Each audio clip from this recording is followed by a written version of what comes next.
Hello नमस्कार दोस्तों। हर एक व्यक्ति का कोई ना कोई गुरु होता है जिससे वह कुछ सीखता है, शिक्षा ग्रहण करता है और कोई ना कोई ज्ञान प्राप्त करता है।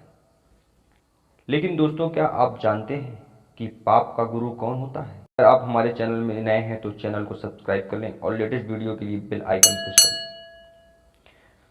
दोस्तों, एक पंडित जी कई वर्षों तक काशी में शास्त्रों का अध्ययन करने के बाद गांव लौटे।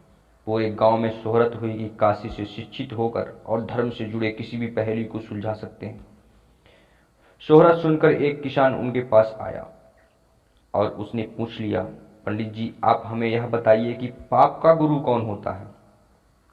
प्रश्न सुनकर पंडित जी चकरा गए। उन्होंने धर्म व आध्यात्मिक गुरु तो बहुत सुने थे, लेकिन पाप का भी गुरु होता है, यह उनकी समझ और ज्ञान के बाहर था। पंडित जी को लगा कि उनका अध्ययन अभी अधूरा रह गया है।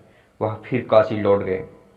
अनेक गुरुओं से मिले, बड़े बड़े विद्वानों से मिले, लेकिन उन्हें किसान के सवाल का जवाब नहीं मिला। अचानक एक दिन उनकी मुलाकात एक वेश्या से हो गई। उसने पंडित जी से परेशानी का कारण पूछा तो उन्होंने अपनी समस्या बता दी। वेश्या बोली, पंडित जी, इसका उत्तर तो है। बहुत सरल प्रश्न है, लेकिन उत्तर पाने के लिए आपको कुछ दिन मेरे पड़ोस में रहना होगा। पंडित जी इस ज्ञान के लिए ही तो भटक रहे थे। वह तुरंत तैयार हो गए। वेश्या ने अपने पास ही उनके रहने की अलग व्यवस्था कर दी। पंडित जी किसी के हाथ का बना खाना नहीं खाते थे। अपने नियम, आचार और धर्म परंपरा के कट्टर अनुयायी थे। कुछ दिन बड़े आराम से बीते।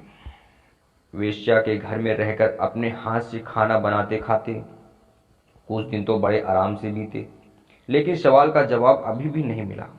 वह उत्तर की प्रतीक्षा में रहे। एक दिन वेश्या बोली, पंडित जी, आपको भोजन पकाने में बड़ी तकलीफ होती है। यहाँ देखने वाला तो और कोई है नहीं। आप कहें तो नहा धोकर मैं आपके लिए भोजन तैयार कर दिया करूं। पंडित जी को राजी करने के लिए उसने लालच दिया। यदि आप मुझे इस सेवा का मौका दें तो मैं आपको दक्षिणा में 5 स्वर्ण मुद्राएं भी प्रतिदिन आपको दूंगी। स्वर्ण मुद्रा का नाम सुनकर पंडित जी विचारने लगे। पका पकाया भोजन और साथ में सोने के सिक्के भी, अर्थात दोनों हाथ में लड्डू हैं। पंडित जी ने अपना नियम, व्रत, आचार विचार, धर्म सब कुछ भूल गए। उन्होंने कहा, तुम्हारी जैसी इच्छा, बस विशेष ध्यान रखना कि मेरे कमरे में आते जाते तुम्हें कोई दिखे नहीं। पहले ही दिन कई प्रकार के पकवान बनाकर उसने पंडित जी के सामने परोस दिया, पर ज्यों ही पंडित जी ने खाना चाहा, उसने सामने से परोसी हुई थाली खींच ली। इस पर पंडित जी क्रुद्ध हो गए और बोले, यह क्या मजाक है? वेश्या ने कहा, यह मजाक नहीं है पंडित जी, यही तो आपके प्रश्न का उत्तर है।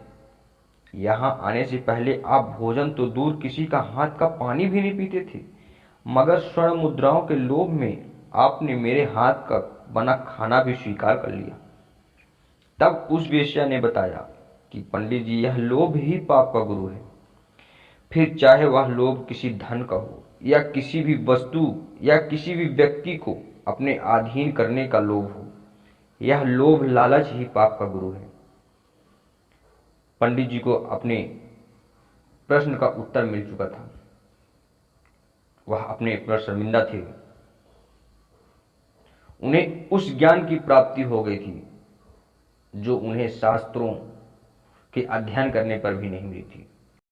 दोस्तों, अगर आपको यह कहानी पसंद आई हो तो वीडियो को लाइक करें, चैनल को सब्सक्राइब करें और लेटेस्ट वीडियो की नोटिफिकेशन के लिए बेल आइकन प्रेस करना ना भूलें। धन्यवाद।